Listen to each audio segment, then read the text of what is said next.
Hello everyone, welcome back to another session of reasoning from your all banking examination. So आप सभी को पता है यहाँ पे हम सीटिंग अरेंजमेंट का जो चैप्टर है वो कवर कर रहे थे और यहाँ पे आज ये आपका पार्ट 3 है लीनियर सीटिंग अरेंजमेंट में। ठीक है, लीनियर सीटिंग अरेंजमेंट में हमने पार्ट 1 में एक सिंगल वेरिएबल बेस्ड क्वेश्चन किए थे सिंपल से।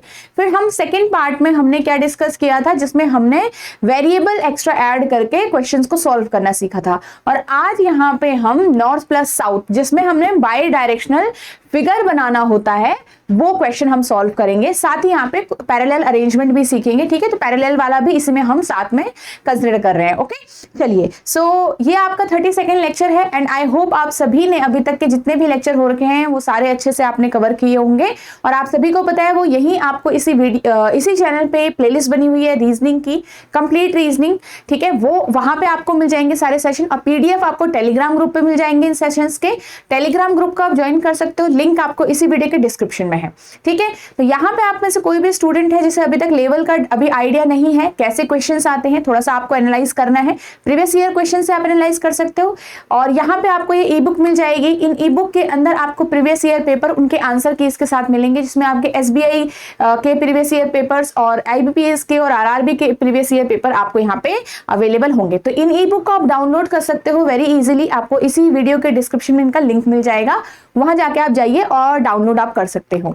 सेकंड, आप अगर एक ऐसे स्टूडेंट हो और जो बिगिनर हैं और जो अभी ये सोच रहे हैं कि उन्हें एक कोर्स में एनरोल करना चाहिए या फिर उनको एक ऐसा प्लेटफॉर्म चाहिए जहां से वो सारी चीजों की एक साथ तैयारी कर सकते हैं, इंटरव्यू तक का जो कोर्स जो है वो उनका साथ यहाँ पे दे पाए, तो ये आपके लिए कोर्स जो है वो हेल्पफुल रहेगा। बैंकिंग एग्जाम्स महापैक का, इसमें आपके 6 एग्जाम पूरे कैटर होने वाले हैं और जिसमें आपके रिकॉर्डेड क्लासेस हैं, आपके बिल्कुल बेसिक लेवल से हायर लेवल क्वेश्चन तक, आपके चैप्टर वाइज टेस्ट हैं, आपके फुल लेंथ मॉक टेस्ट हैं, आपके मिनी मॉक टेस्ट इसके अंदर हैं। साथ ही इसमें आपके डिस्क्रिप्टिव इंग्लिश की भी क्लासेस हैं, उसका फोटो मटेरियल भी आपको यहाँ पे मिलेगा, जीए का भी यहाँ पे टेस्ट है आपके। तो ये सारी चीजें आपकी अवेलेबल है इस कोर्स के अंदर और आप इसको वेरी इजीली एनरोल कर सकते हैं।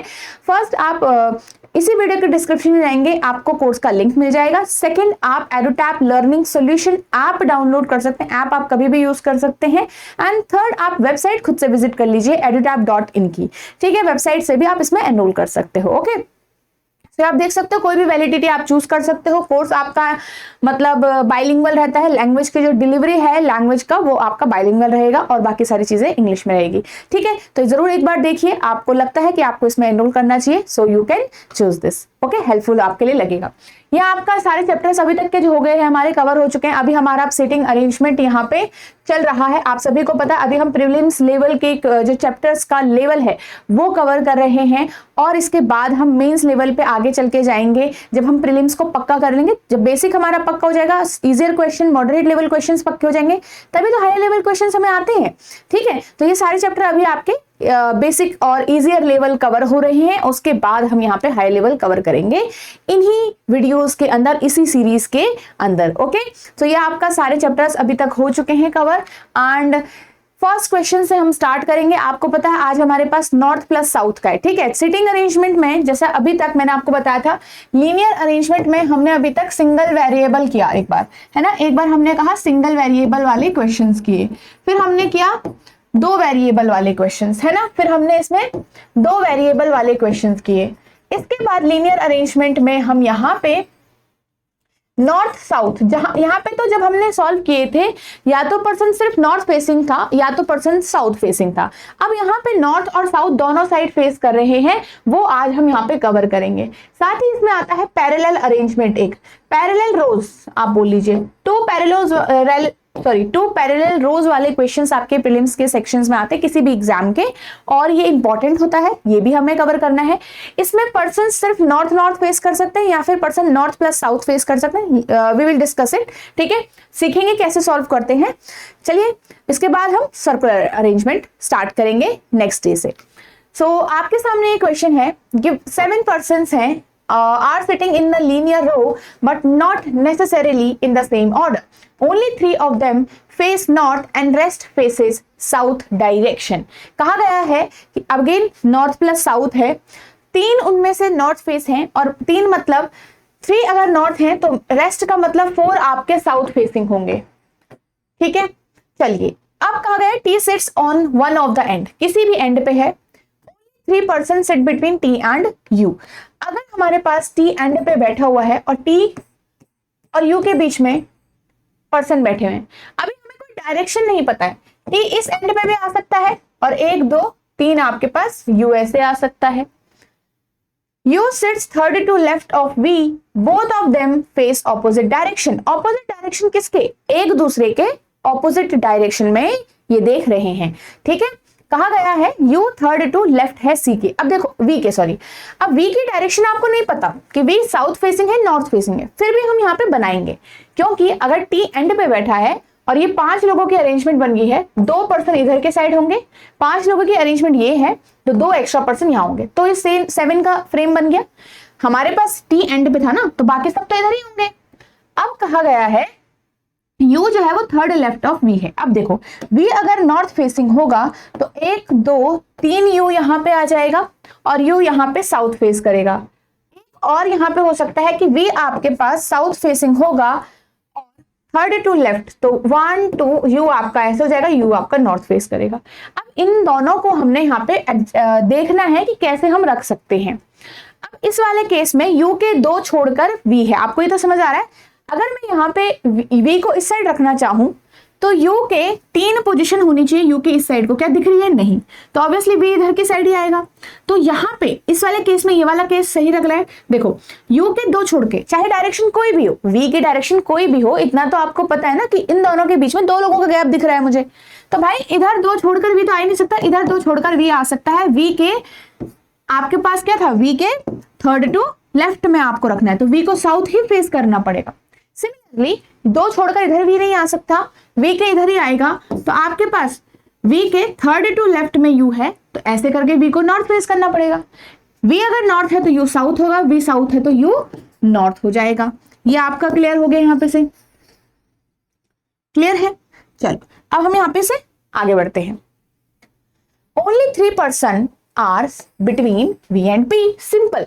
अब V और P के बीच में, अब V यहाँ पे आ चुका है तो ऑब्वियसली P तो इधर के साइड को ही काउंट होगा, 1 2 3। अब इधर देखो 1 2 3, P इधर आ जाएगा।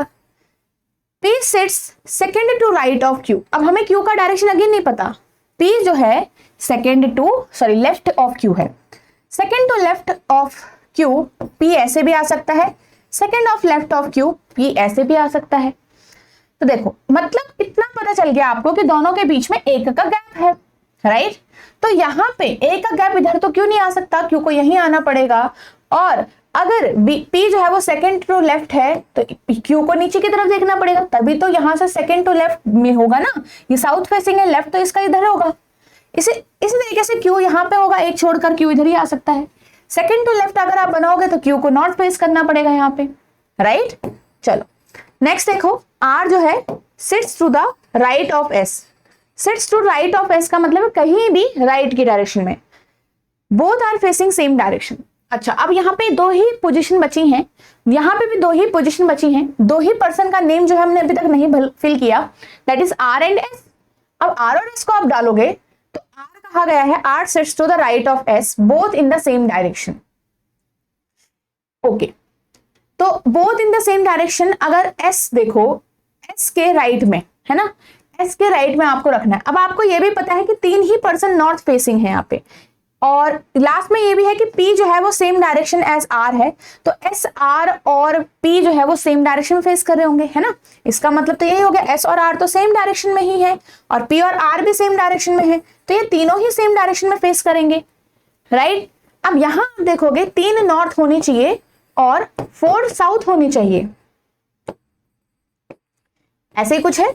अब अगर आप यहाँ पे 1 नॉर्थ तो ऑलरेडी हो गया, क्या S R और P नॉर्थ फेस कर सकते हैं? नहीं कर सकते, क्योंकि 1 ऑलरेडी नॉर्थ है, 4 तो नॉर्थ नहीं बन सकते, राइट। अब यहाँ पे R को साउथ फेस करना पड़ेगा ना यहाँ पे, तो S को भी साउथ फेस करना पड़ेगा। S के राइट डायरेक्शन में, अगर मैं S के राइट डायरेक्शन में बोलूं तो S यहाँ होगा, R यहाँ होगा, राइट। S की राइट डायरेक्शन में P भी साउथ फेसिंग होगा। अब ये कितने पर्सन साउथ फेसिंग आ गए, 1 2 3 4 5 साउथ फेसिंग आ गए, तो ये तो गलत हो गया भाई यहाँ पे, है ना। अब नेक्स्ट देख लो, S यहाँ पे 2 पर्सन ऑलरेडी नॉर्थ में है, तो ऑब्वियसली एस, आर और पी आपके नॉर्थ फेसिंग नहीं हो सकते, तो अब आपको एस को यहाँ पे साउथ फेसिंग बनाना पड़ेगा, एस और आर को। तो एस के राइट साइड में तो एस साउथ फेस करेगा और उसके राइट की डायरेक्शन में आपके पास आर है, राइट, और एस और आर सेम डायरेक्शन में, पी भी सेम डायरेक्शन में। अब काउंट करो, आपके पास 1 2 3 4 पर्सन ऑलरेडी साउथ के आ चुके हैं, 1 2 पर्सन नॉर्थ के हैं, तो ये जो लास्ट वाला पर्सन बच रहा है ये कहां पे फेस करेगा, नॉर्थ में। 3 पर्सन नॉर्थ फेसिंग हो गए, 4 पर्सन साउथ फेसिंग हो गए, जो इस केस में करेक्ट आ रहा है, इस केस में गलत आ रहा है। तो हमारे पास ये वाला जो आंसर है that is correct answer, right. Clear है, आपको समझ में आया। बस इसी तरीके से हमें क्वेश्चंस को सॉल्व करना है। ये ध्यान रखना है कि डायरेक्शन गिवन है या नहीं है, बिटवीन वाले पर्संस का कैसे यूज होता है, और जो second to right, third to right, immediate left, immediate right, इस टाइप की कंडीशंस को हम यहाँ पे कैसे यूज कर सकते हैं। ये धीरे धीरे आपको प्रैक्टिस के साथ आएगा कि कौन सा केस यहाँ पे सही बैठ रहा है। ओके, स्टार्टिंग में डायरेक्शन में आपको डिफिकल्टी होगी, बट धीरे धीरे आपको आ जाएगा। How many person sitting between S and R? 1 2 3 person. Who among the following sits second to left of Q? 1 2 P बैठा है, तो ये तो है नहीं दोनों। P कहाँ है? Second to left of Q, immediate left of R. Yes, the answer will be this one. Who among the following facing north direction? North वाले हैं Q, V और T. क्या है? Q, V और T. तो ये इमीडिएट लेफ्ट ऑफ Q तो गलत हो जाएगा। देखो इमीडिएट राइट ऑफ S कौन है? Immediate right of S Q है, ये आपका सही है। Second to left of S, second to 1 2, ये भी ठीक है। तो हमारे पास first and third answer correct होगा। अब इमीडिएट लेफ्ट ऑफ Q ये आपका U था, तो गलत है ये। Which one of the statement is true? इनमें से कौन सी स्टेटमेंट ट्रू है? देखो 3 पर्सन लेफ्ट ऑफ एस है, more than 3 person left of S more than 3 है क्या? नहीं भाई, एस की लेफ्ट डायरेक्शन ये है, तो ये गलत हो गया। क्यू और वी के बीच में कोई भी नहीं है, गलत है ये भी। यू और पी सेम डायरेक्शन में है, ये ठीक है। यू की पोजीशन बतानी है एस के रेस्पेक्ट में। देखो एस ये रहा, यू ये रहा। एस के 1 2, सेकेंड टू राइट में है यू, सेकेंड टू राइट में आपके पास यू है। तो ये सारे आंसर हो गए। इस क्वेश्चन को एक बार देखेंगे, ट्राई करो इसको।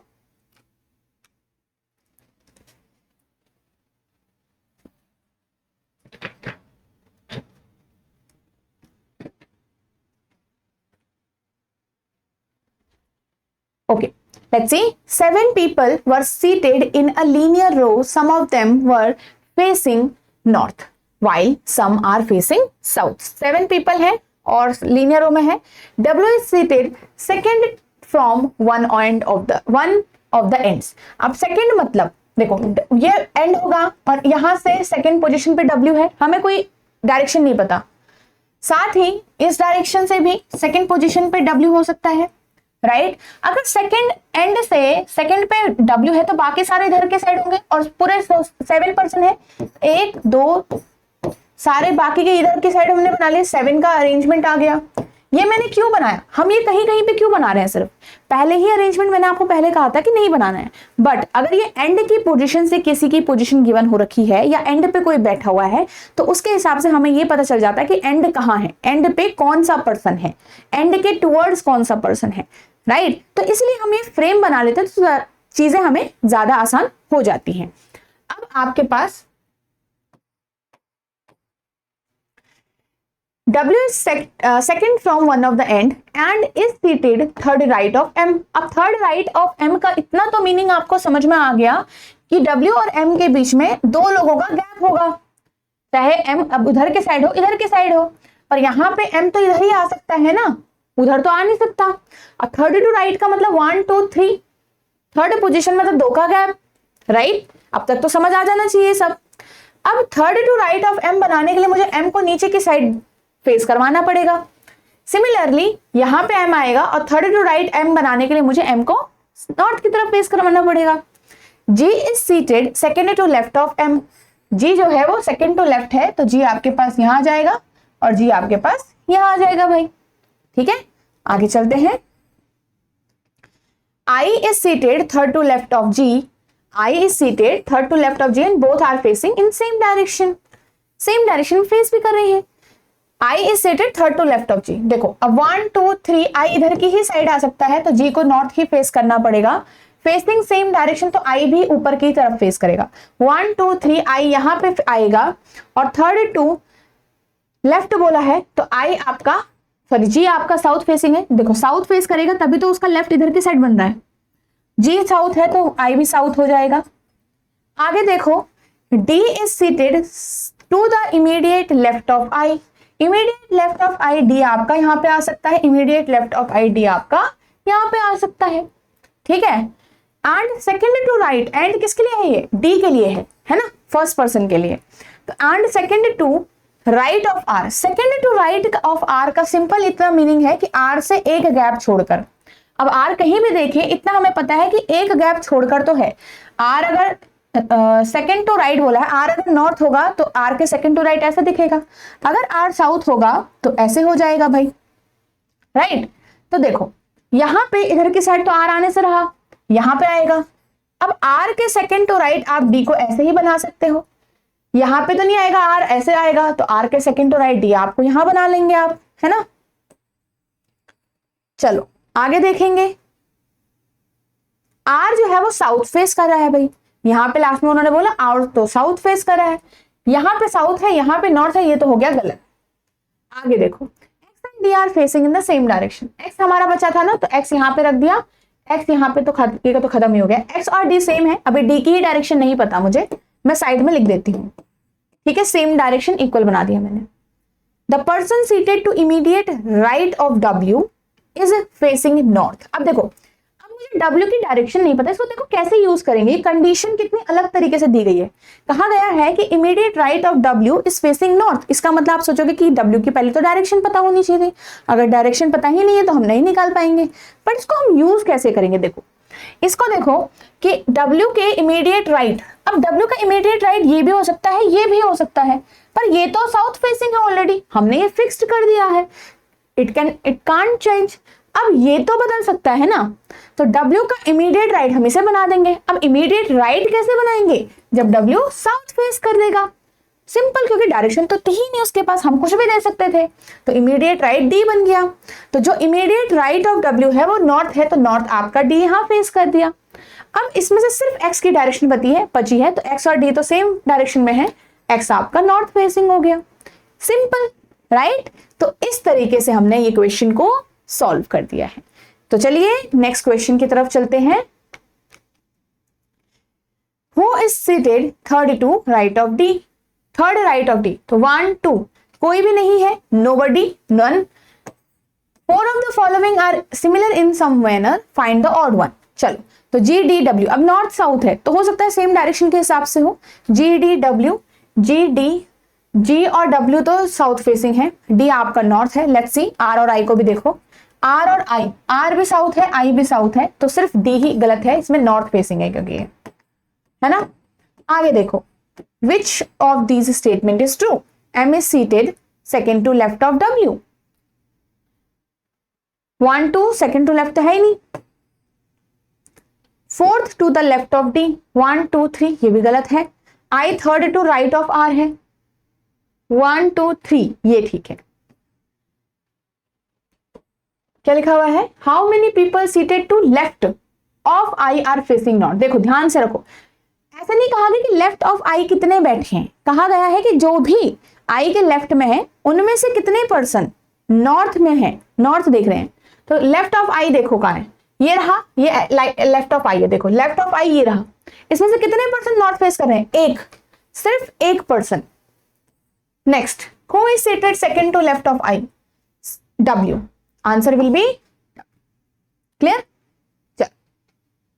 ये क्वेश्चन को देखिए, अब ये हमारा पैरेलल अरेंजमेंट है, एक बार इसको सिर्फ रीड करो।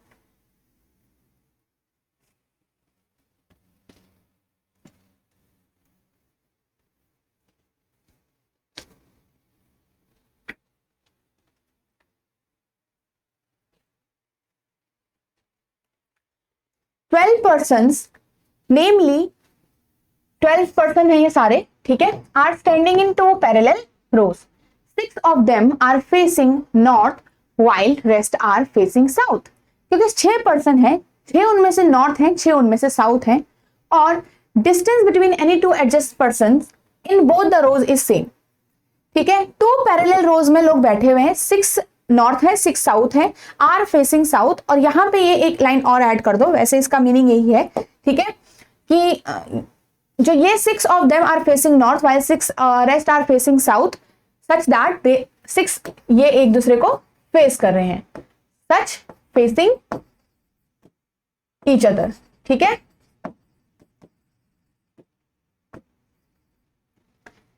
अब यहां पे 6 ऊपर के साइड 6 नीचे के साइड जो नॉर्थ है, अब देखो यहां पे हमारे पास ये जो पार्ट है, ठीक है,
ओके, अब ये नेक्स्ट क्वेश्चन है हमारे पास, ठीक है। यहां पे अब हम पैरेलल रोज थोड़ा सा प्रैक्टिस करेंगे, ठीक है। और पैरेलल रोज में आपके पास क्या होगा, एग्जाम में अभी जो प्री लेवल होते हैं उसमें 2 रोज आती हैं, 2 रो ज्यादातर जिसमें पर्सन्स एक दूसरे को फेस कर रहे हैं, जनरली ये केस होता है। कई बार एक दूसरे के आगे पीछे भी बैठे होते हैं, बट एक पर्सन के आगे या इन फ्रंट, उसके आगे ही पीछे या फिर आगे दूसरा पर्सन भी बैठा होगा, ठीक है। ऐसे कुछ अरेंजमेंट होती है। सिंपल नॉर्मल आपके क्वेश्चंस में। 10 people are sitting in 2 parallel rows containing 5 each. 5 person हर एक रो के अंदर है in such a way that there is an equal distance between adjacent person. In row 1 A, B, C, D, E are seated and all of them are facing north. और row 2 में seated and all of them are facing south. Such that the persons from both the rows are facing towards each other. अब face towards each other कैसे करेंगे?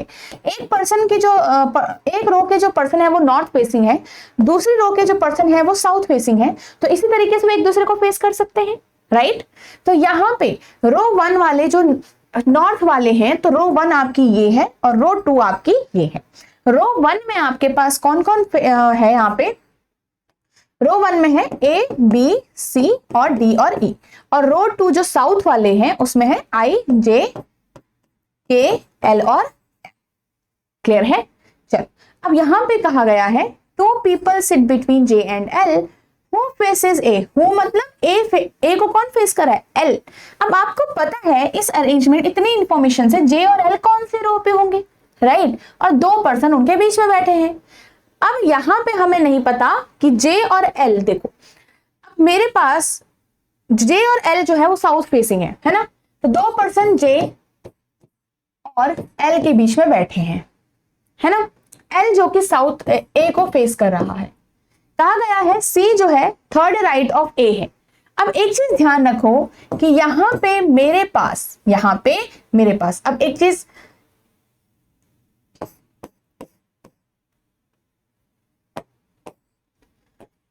ए के third to right पे सी है, तो ए के थर्ड टू राइट 1 2 3 सी ऐसे दिखेगा क्योंकि ए तो नॉर्थ फेसिंग है।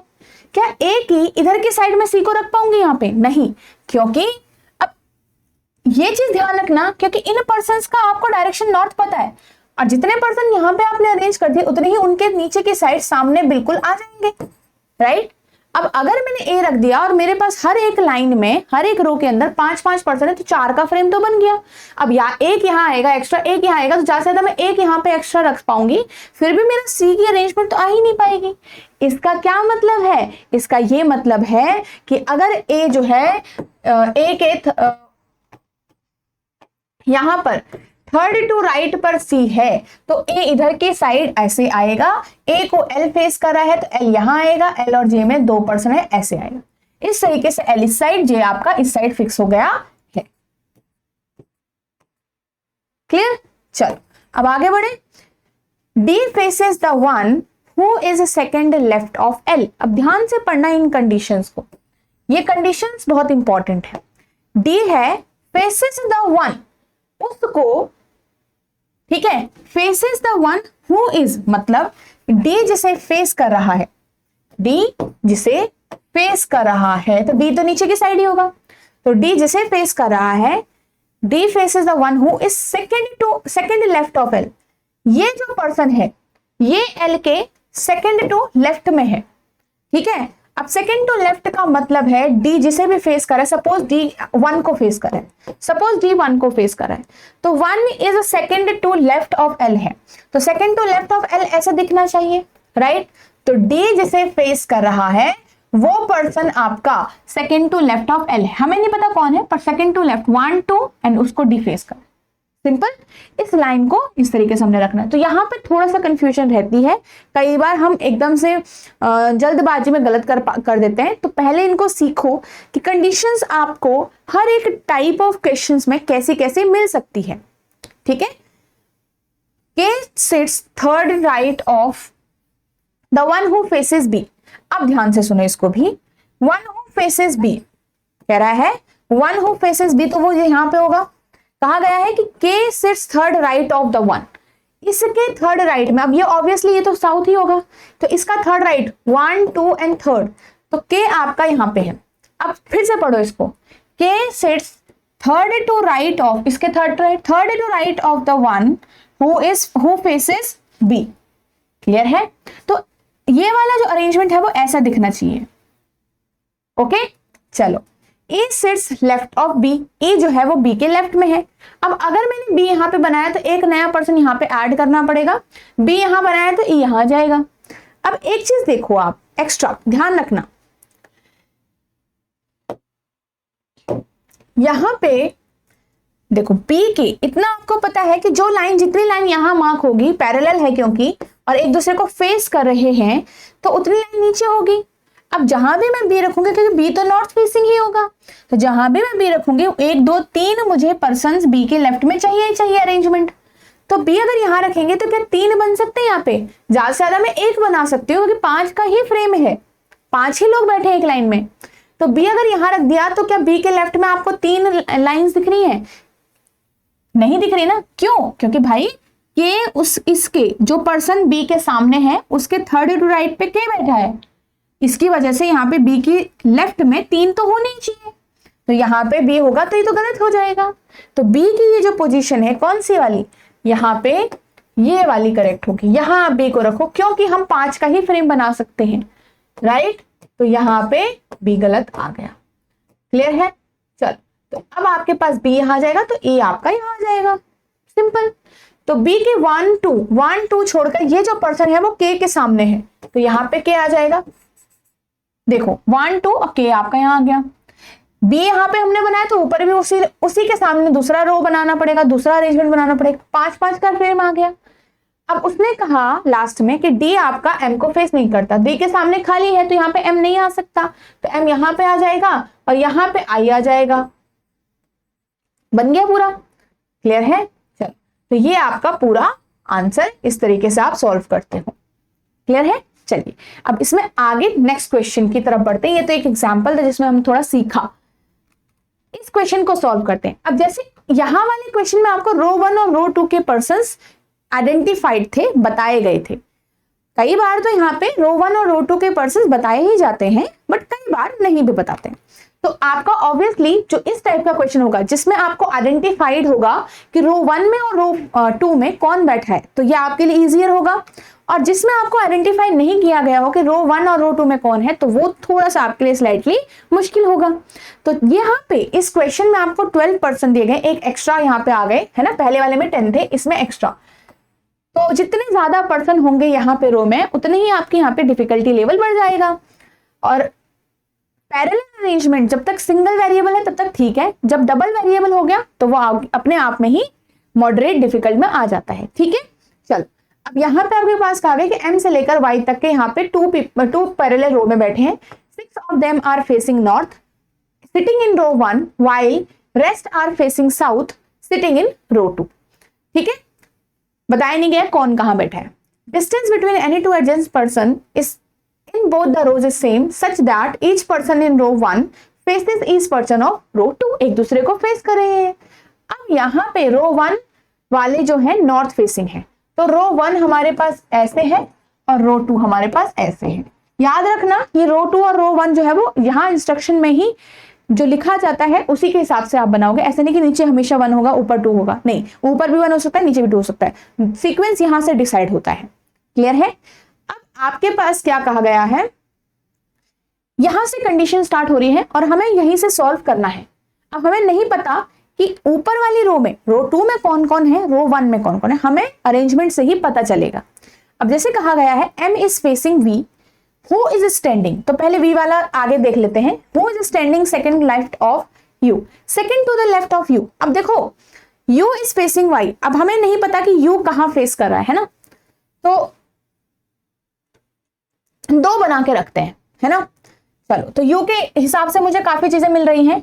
Who is second to left of U। अब अगर मेरे पास U यहां है तो मैं एक लाइन ड्रॉ कर रही हूं।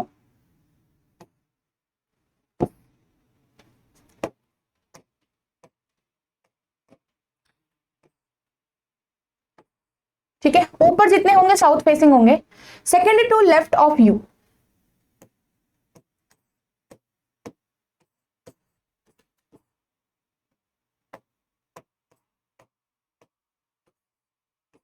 वन टू, ठीक है, ध्यान रखना ऊपर वाले पर्सन साउथ फेसिंग है। Second to left of U V बैठा है और M इसके फेस करता है ना। V को कौन फेस कर रहा है, M फेस कर रहा है, right. Who is second to left of U, एक बार U आपने साउथ फेसिंग करा दिया। अब इसकी बार क्या करो, U को आप नॉर्थ फेसिंग करा दो भाई। तो U के सेकंड टू लेफ्ट में V ऐसे बैठेगा, V आपका M को फेस कर रहा है।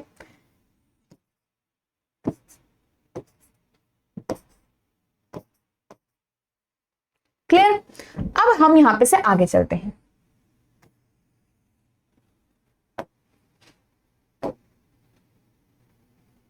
U is facing Y, who is standing fourth to left of P, P is facing north। यहां पे इतना लिखा हुआ है, देखो अब ध्यान से कहा गया है कि U जो है वो Y को फेस करता है, इतना बना लो यहां पे से U आपका Y को फेस करता है, U आपका Y को फेस करता है। Y जो कि फोर्थ लेफ्ट है P से, फोर्थ लेफ्ट है P से एंड P आपका नॉर्थ फेसिंग है, तो ऑब्वियसली P ऐसे होगा और 1 2 3 Y आपका यहाँ होगा, सॉरी फोर्थ पे है ना, तो 1 2 3 का गैप होगा और Y ऐसे होगा, राइट Y।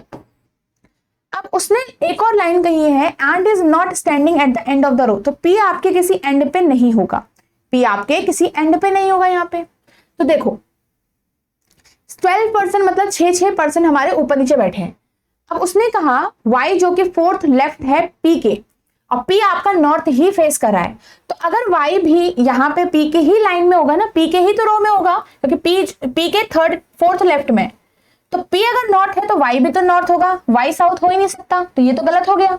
तो इस केस को यहीं पे हटा देंगे हम, अब नहीं फिल करेंगे। अब आपके पास Y यहाँ पे, तो P यहाँ कहीं होना चाहिए कि नहीं, ठीक है। तो इस रो को मैं थोड़ा यहाँ पे बना देती हूँ अच्छे से,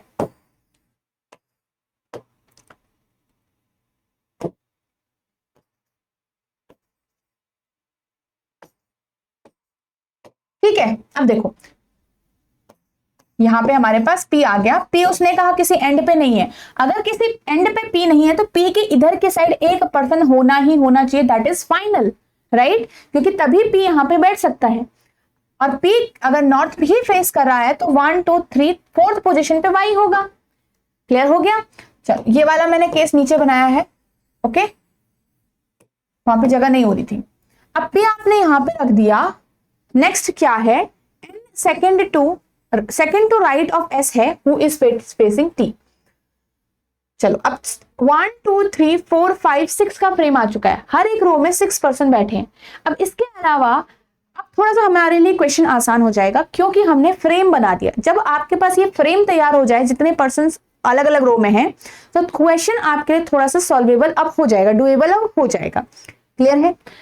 चलो तो N जो है वो second to right of S है, that is facing T, T is adjacent to V। अब T अगर V के एडजेसेंट है, आई थिंक हमने V रखा हुआ है, T अगर V के एडजेसेंट है तो एक चीज बताओ, तो T साउथ फेसिंग है ना, तो T आपका साउथ फेसिंग हो गया, ठीक है।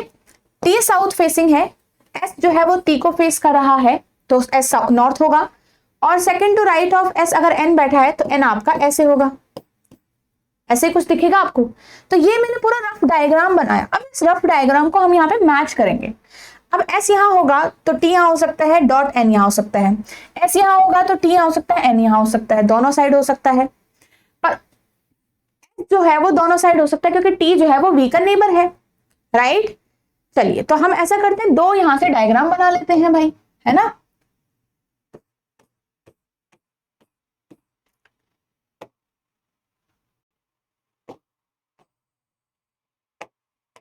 तो Y M जो जो चीजें पहले से रखी हुई है उनको मैंने रख दिया। अब एक बार T हमने यहां रखा और एक बार T हमने यहां रख दिया। T जो है वो S को फेस कर रहा है, T जो है वो S को फेस कर रहा है, S नॉर्थ ही फेसिंग है, और यहाँ पे उसके सेकंड टू राइट N बैठा है, तो N यहां आ जाएगा, N यहाँ पे यहां आ जाएगा भाई, दोनों ही केस करेक्ट जा रहे हैं। Q थर्ड लेफ्ट है, थर्ड टू लेफ्ट है R के। अब थर्ड टू लेफ्ट R के का मतलब है मुझे R और Q को एक ही लाइन में बिठाना है। अब इस वाली लाइन में तो सिर्फ 1% के लिए जगह है, तो R और Q यहाँ नहीं बैठ सकता, यहीं बैठेगा, ठीक है। तो third to left of R के आपके पास Q है, अब नहीं पता कि कहाँ की डायरेक्शन में है, राइट। अब देखो अगर मैंने R यहाँ रखा तो R साउथ ही फेसिंग है, राइट, तो 1 2 3 Q आ सकता है, बिल्कुल आ सकता है। R यहाँ नहीं रख सकती, R यहाँ रखूंगी तो थर्ड टू लेफ्ट आपके पास Q इधर की साइड नहीं आ सकता, तो यहीं पे R बनेगा, यहीं पे Q बनेगा, R जो कि आपका X को फेस कर रहा है, ठीक है।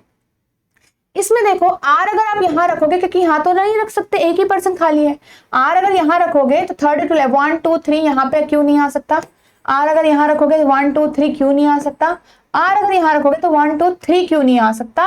अब आपके पास आर की तीनों पोजीशन गलत हो रही हैं, इसका मतलब इस वाले केस में तो आप आर को रख ही नहीं पा रहे हो, तो ये हो गया गलत। क्या हो गया, गलत। क्लियर है, चलो ये वाला केस हमारा करेक्ट बैठ गया। अब एक ही पर्सन बचा, उसको आप यहां से फिल कर दो भाई, जो भी है यहाँ पे हमारा बचा हुआ है, ओ बचा हुआ आई थिंक, तो ओ आप यहाँ डाल दो, तो ये हमारा करेक्ट आंसर हो गया। ठीक है, तो जब आपको नहीं समझ में आता कि यहाँ पे डायरेक्ट फिक्स कैसे करें, तो एक रफ डायग्राम बना लिया करो, उस रफ डायग्राम से आपको ज्यादा समझ आएगा और ये पैरेलल रोज में हेल्प करता है। क्वेश्चन देखिए, who is standing opposite to the one who is third right of R. देखो थर्ड राइट ऑफ आर कौन है, आर बोले, third to right of X 1 2 3, P के ऑपोजिट क्यू बैठा है, तो पी के ऑपोजिट बोला था। Who is standing to the immediate right of N, कोई भी नहीं है। At the left end of the row and facing south, देखो फेसिंग साउथ का जो लेफ्ट एंड होगा कौन होगा, ये वाला। ठीक है, क्या लिखा हुआ है, who is standing at left end of row and facing south, तो यहां पे O will be my answer. Clear,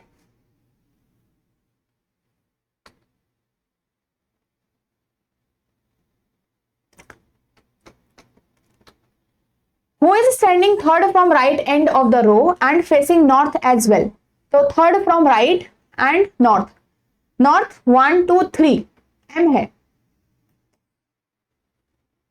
right and बोला ना इन्होंने, 2 3 1 second, third from right and, तो राइट एंड तो ये होगा, तो 1 2 3 ऐसा आएगा, सॉरी ये लेफ्ट एंड से था। M who are standing second from left end of both the rose,